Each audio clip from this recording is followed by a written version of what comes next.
Čo si má všímať človek s podozrením na rakovinu lymfatických uzlín?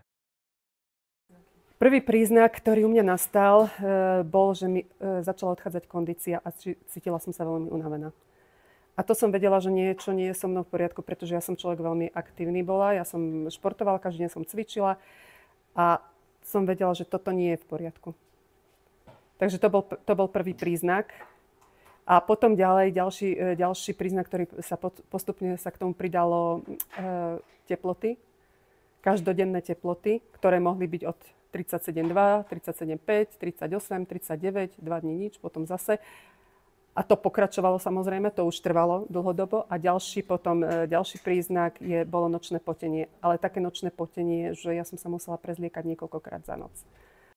Čo je najťažšie na liečbe a chemoterapii? Čo bolo najťažšie? Najťažšie na chemoterapii bola takto. Bola tá prvá chemoterapia, teda, ktorú som dostávala. Lebo tá bola veľmi, veľmi náročná. Rozložili mi ju na 2 dní po sebe a nevedela som, do čoho idem. Hej.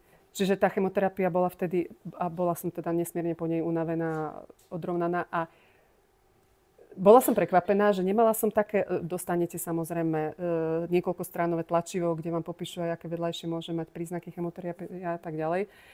A teda nebolo mi zle, ako sa to kedysi hovorievalo, že sa veľmi vracia, neviem čo všetko. Ja, čo som mala problém, bol, že som mala zápchu.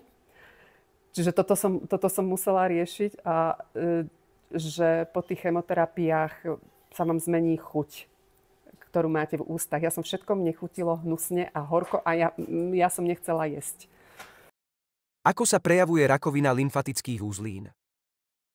Nevedela som na začiatku samozrejme, že to je rakovina lymfatických uzlín, že to vôbec je nejaká rakovina, ale postupne mne sa zdravotný stav zhoršoval a tie symptómy, ktoré som mala, tak som si samozrejme začala hľadať, že čo to asi tak môže byť. A z toho mi vyplývalo, že to bude rakovina lymfatických uzlín, ale samozrejme, že nie som taký človek, ktorý akože doktor Google, hej, nie. Povedala som si, že nebudem sa dopredu plašiť, uvidíme, ale teda nakoniec sa to potvrdilo.